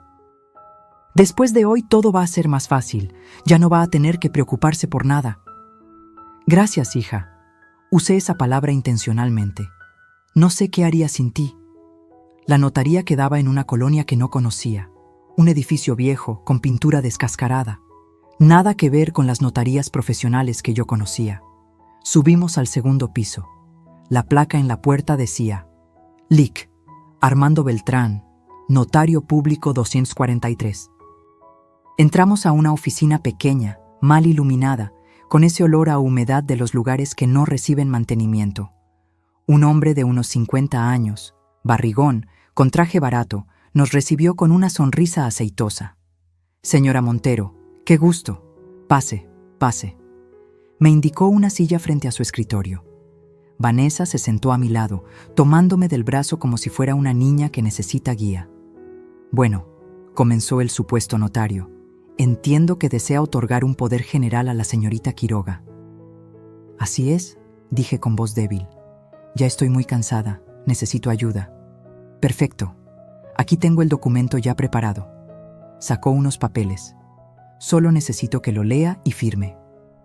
Me pasó el documento. Empecé a leerlo lentamente, entrecerrando los ojos como si me costara trabajo. Era exactamente lo que esperaba, un poder amplísimo que le daba a Vanessa control total sobre todos mis bienes. Vender, hipotecar, disponer, todo. ¿Ya está listo?, pregunté con voz confundida. Pero si acabamos de llegar, es que la señorita Quiroga me envió toda la información por anticipado, explicó el falso notario. Para agilizar el trámite. Usted sabe, a su edad es mejor no cansarla con tantas vueltas. A mi edad. Muy considerada, murmuré. Vanessa me apretó el brazo. Firme aquí, suegra, y aquí, y aquí. Tomé la pluma, la acerqué al papel, y entonces me detuve. ¿Sabe qué?, dije, dejando la pluma sobre el escritorio. Creo que mejor lo pienso un poco más. El ambiente en la oficina cambió inmediatamente. ¿Perdón?, dijo Vanessa con voz tensa. Es que es una decisión muy grande. Tal vez debería consultarlo con Rodrigo primero. Pero si ya habló con Rodrigo, suegra, él está de acuerdo. ¿Ah, sí? ¿Cuándo hablé con él? Fingí confusión. No me acuerdo. Anoche, suegra. ¿Ya lo olvidó? Su voz empezaba a sonar irritada. El notario falso intervino. Señora Montero, yo le recomiendo que firme hoy. Estos trámites son complicados de reagendar. Pero es que no estoy segura. Me llevé las manos a la cabeza. Mi cabeza está confundida hoy. Tal vez otro día... ¡No! Vanessa casi gritó. Se recompuso inmediatamente. Digo, suegra, ya estamos aquí. El licenciado nos hizo el favor de recibirnos. Solo tome la pluma y firme. Es por su bien. ¿Por mi bien? La miré directamente a los ojos, y por primera vez en semanas, dejé que viera algo real en mi mirada, algo duro, algo peligroso. ¿O por el tuyo? Se quedó pálida. El notario falso intentó intervenir de nuevo, pero yo ya estaba de pie. ¿Saben qué? Creo que mejor me voy. No me siento bien. Suegra, espere. Dije que me voy. Mi voz salió más firme de lo que había sonado en semanas. Caminé hacia la puerta. Vanessa me siguió, tratando de detenerme, pero yo ya estaba en el pasillo. Bajé las escaleras lo más rápido que pude. Escuché a Vanessa detrás de mí, llamándome, pero no me detuve. Salí a la calle. Y ahí estaba Ricardo, esperándome en su coche a media cuadra, exactamente como habíamos planeado. Me subí rápidamente. «Arranca». Él obedeció sin hacer preguntas. Miré por el espejo lateral. Vanessa había salido a la calle, buscándome con la mirada, con el celular en la mano, con esa expresión de pánico mal disimulado. «¿Lo grabaste todo?», preguntó Ricardo. Toqué el broche en mi blusa, cada palabra. «Entonces ya casi es hora». «Sí», dije, sintiendo cómo mi corazón latía fuerte pero firme. Ya casi es hora de que Vanessa conozca a la verdadera Elisa Montero. Pasaron 3 días. 3 días en los que Vanessa intentó acercarse como si nada hubiera pasado. 3 días de sonrisas forzadas y preguntas disfrazadas de preocupación. «Suegra, ¿se siente bien? Ese día en la notaría se veía muy alterada». «Estoy perfectamente», respondía yo con voz neutra. No le di explicaciones, no le di paz, solo le di silencio. Y el silencio, descubrí, era el arma más poderosa de todas. La veía retorcerse. Veía cómo su mente trabajaba, tratando de entender qué había salido mal, si yo sospechaba algo, si debía cambiar de estrategia. Pero no sabía que ya era demasiado tarde. El miércoles por la tarde, mientras Vanessa estaba en la sala hablando por teléfono en voz baja, yo estaba en mi habitación coordinando el movimiento final. «Ricardo», dije por teléfono, «es momento. Organiza la cena para el viernes». «¿Estás completamente segura? No hay vuelta atrás después de esto». «Nunca he estado más segura de algo en mi vida». «Está bien. Voy a contactar a todos los involucrados». «¿Javier Ruiz confirmó?» «Confirmó. Va a venir desde Monterrey». «¿Y el ingeniero Maldonado?» «También confirmó, aunque sigue confundido sobre por qué lo estás invitando». «Lo entenderá el viernes». «¿Y Rodrigo? ¿Ya le dijiste?» Esa pregunta me dolió. «No, va a enterarse junto con todos. Necesito que vea todo al mismo tiempo. Es la única forma». Hubo una pausa. «Va a doler, Elisa». «Lo sé, pero el dolor de una verdad es mejor que la comodidad de una mentira».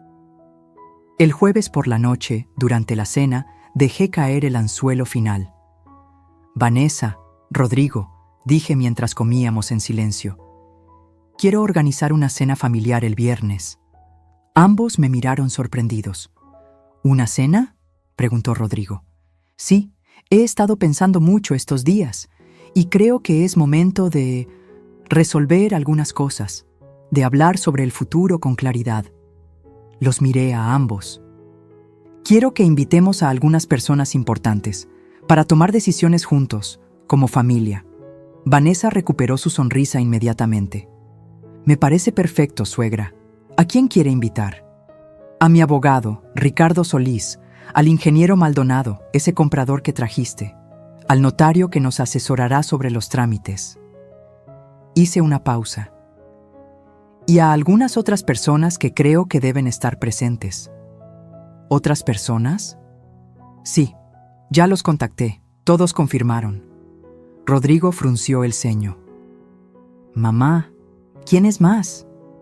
«Es sorpresa», sonreí. pero te prometo que todo va a quedar muy claro el viernes. Vanessa intentó disimular su inquietud, pero la vi. Esa sombra de duda cruzando su rostro. Suena bien, dijo finalmente. Excelente. La cena será a las 7. Vístanse bien. Va a ser una noche memorable. No tenía idea de cuán memorable sería. El viernes amaneció con un cielo despejado. Irónico, considerando la tormenta que estaba por desatarse. Pasé la mañana cocinando. Preparé mole, arroz, frijoles refritos, tortillas hechas a mano, las recetas que Fernando amaba, las que preparaba en ocasiones especiales. Vanessa me observaba desde la puerta de la cocina con expresión confundida. ¿Necesita ayuda, suegra? No, gracias. Hoy quiero hacerlo yo misma. Pero es mucho trabajo. Me gusta cocinar. Me recuerda a tiempos mejores. A las 5 de la tarde empecé a arreglar el comedor. Saqué la vajilla buena, la de porcelana china que solo usaba en Navidad. Los cubiertos de plata, las copas de cristal, la mesa quedó preciosa, elegante, digna, como un escenario para lo que estaba por venir. A las 6 me di un baño largo.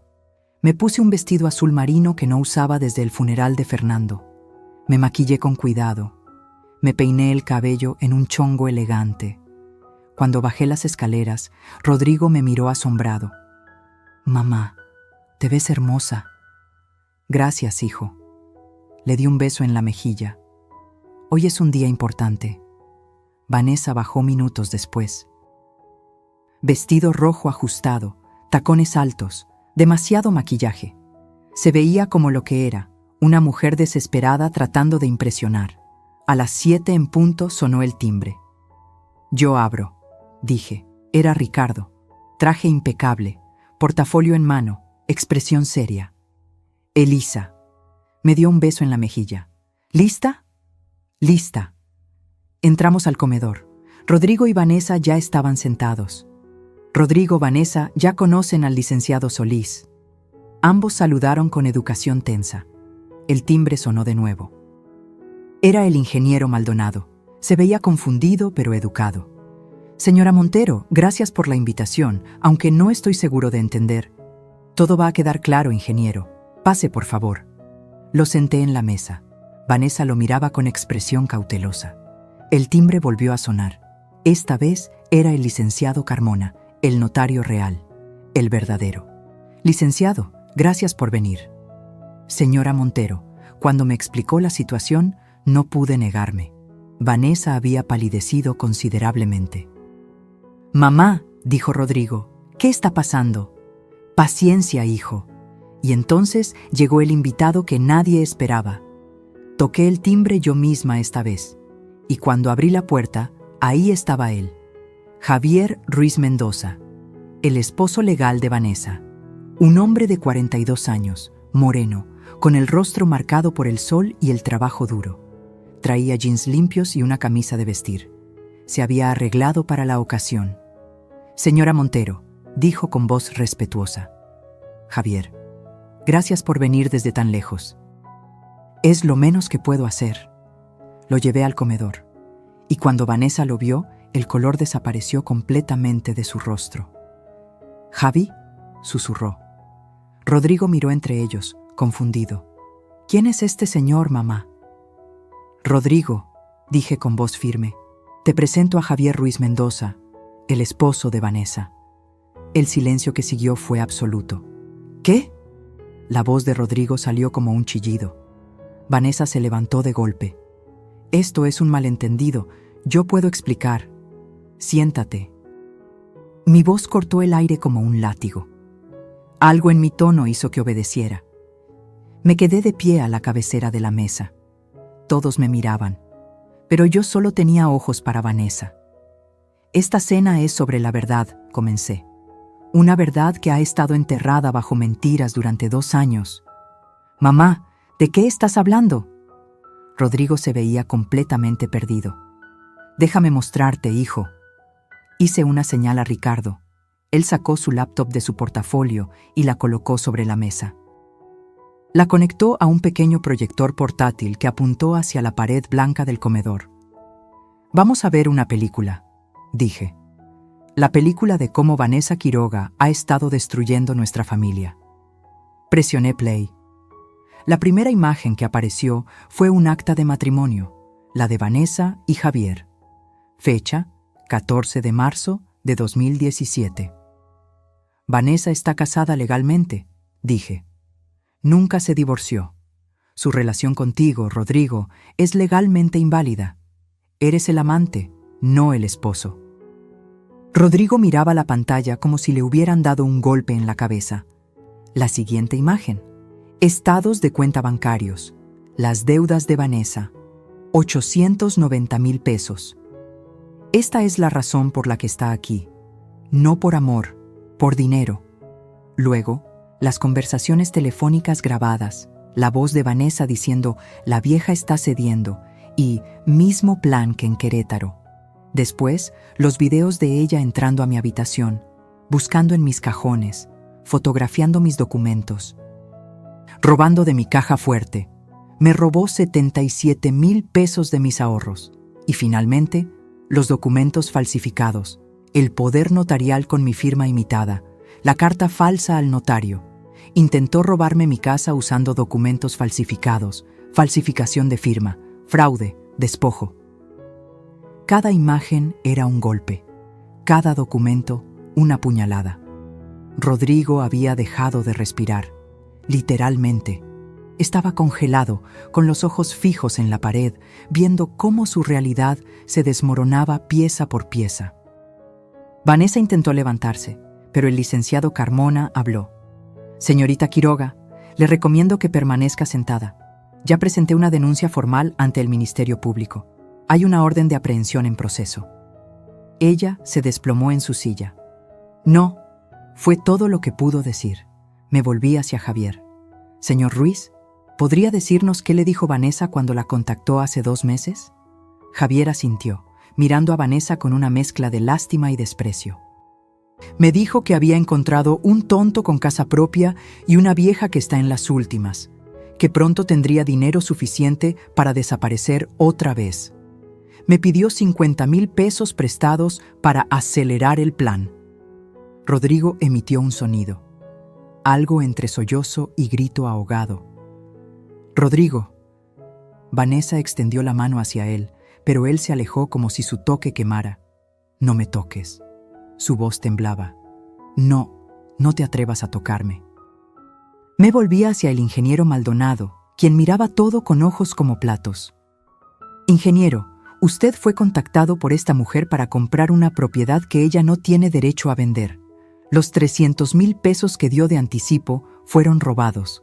Ricardo va a ayudarlo a recuperarlos y a presentar su propia denuncia». El ingeniero asentía mecánicamente, todavía en shock. Finalmente me volví hacia Vanessa. Estaba llorando. Lágrimas que corrían por su maquillaje perfecto, creando surcos negros en sus mejillas. «Por favor», suplicaba, yo puedo explicar todo». «No hay nada que explicar». Mi voz era de hielo.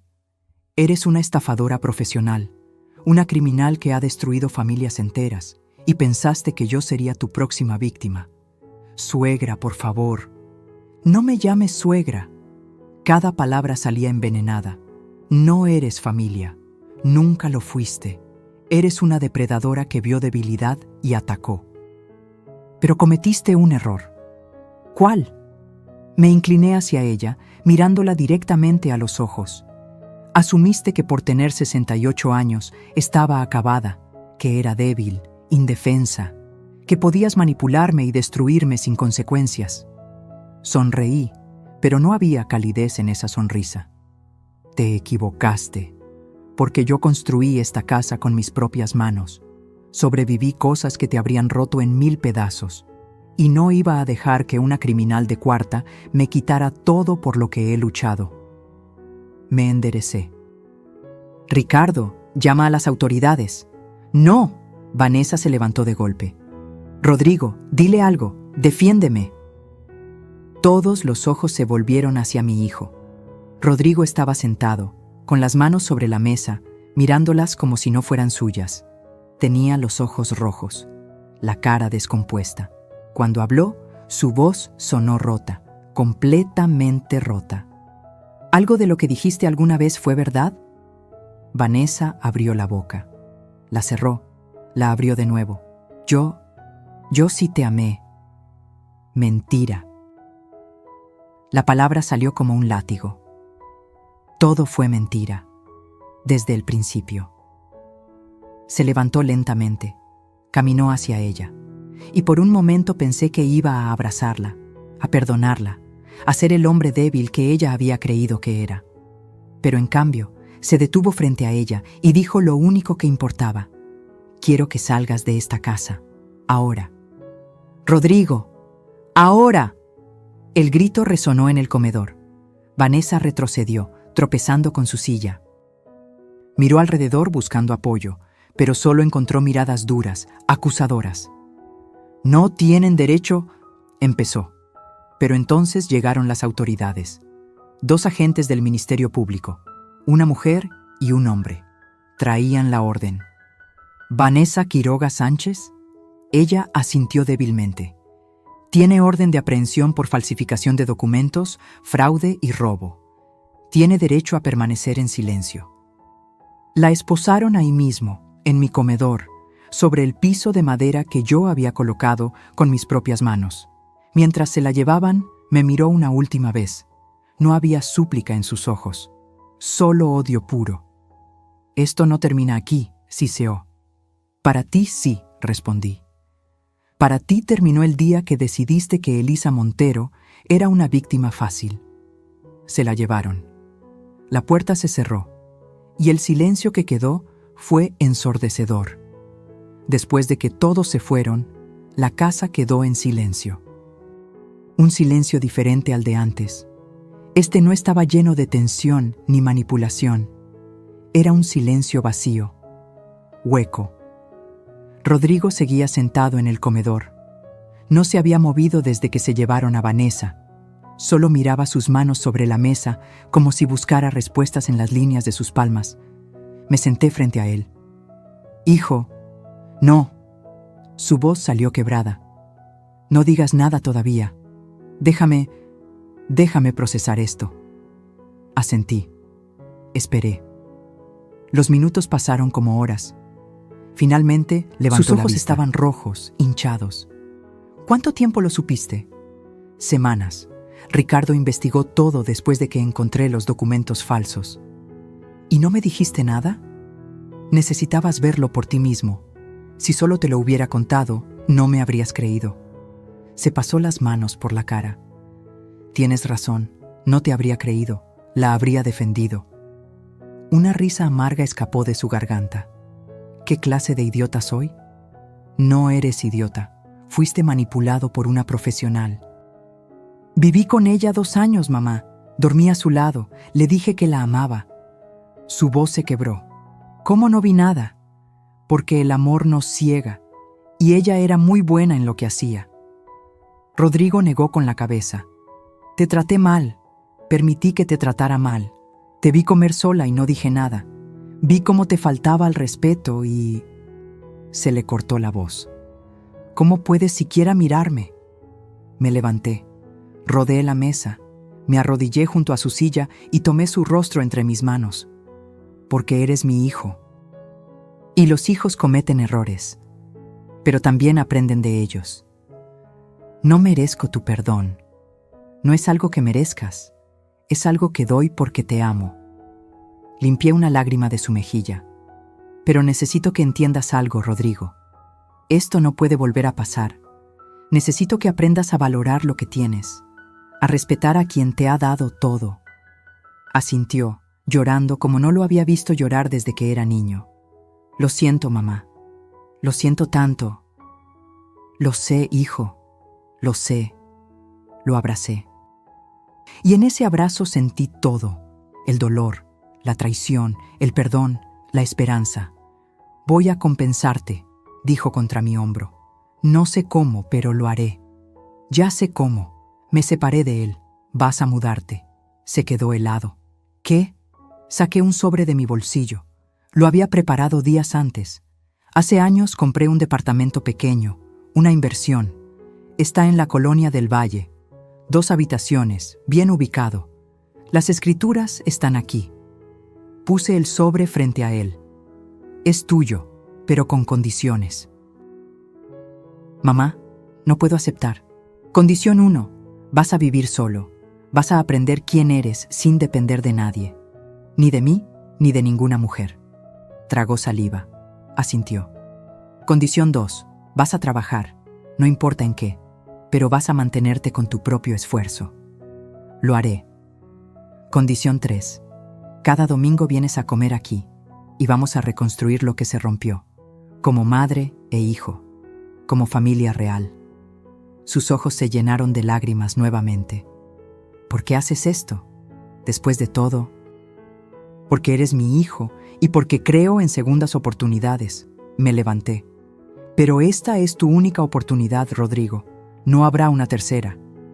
Tomó el sobre con manos temblorosas. Lo abrió. Vio las escrituras. Gracias, mamá. Juro que no te voy a fallar. Más importante, no te falles a ti mismo. Se quedó esa noche, su última noche en esta casa como residente. A la mañana siguiente, empacó sus cosas. No eran muchas, una maleta, algunas cajas. En la puerta, me abrazó fuerte. Te amo, mamá. Y yo a ti, hijo, siempre. Se fue. Y yo cerré la puerta sabiendo que, por primera vez en 2 años, mi casa volvía a ser mía. Los meses siguientes trajeron paz. Vanessa fue sentenciada a 8 años de prisión, falsificación, fraude, robo. Su historial de víctimas anteriores pesó en la sentencia. El ingeniero Maldonado recuperó su dinero. Incluso me agradeció por exponerla. Javier Ruiz finalmente tramitó el divorcio. Y yo renové mi casa. No la estructura, sino el alma de ella. Pinté paredes. Cambié muebles. Quité todo rastro de Vanessa. Convertí el estudio en un pequeño taller de arquitectura. Empecé a dar clases gratuitas a mujeres mayores que querían aprender diseño. Rodrigo cumplió su palabra. Cada domingo llegaba con flores o pan dulce. Comíamos juntos, conversábamos de verdad. Lentamente, muy lentamente, reconstruimos lo que se había roto. Hoy, mientras escribo esto, sentada en mi jardín, viendo el limonero que Fernando y yo plantamos hace 43 años, entiendo algo fundamental. La verdadera riqueza no está en lo que posees, está en lo que no permites que te quiten. Tu dignidad, tu paz, tu hogar, tu alma. Vanessa intentó quitármelo todo, pero olvidó algo esencial. Las mujeres como yo no nos construimos en días fáciles, nos forjamos en tormentas, y cuando la tormenta pasa, seguimos de pie, más fuertes que antes.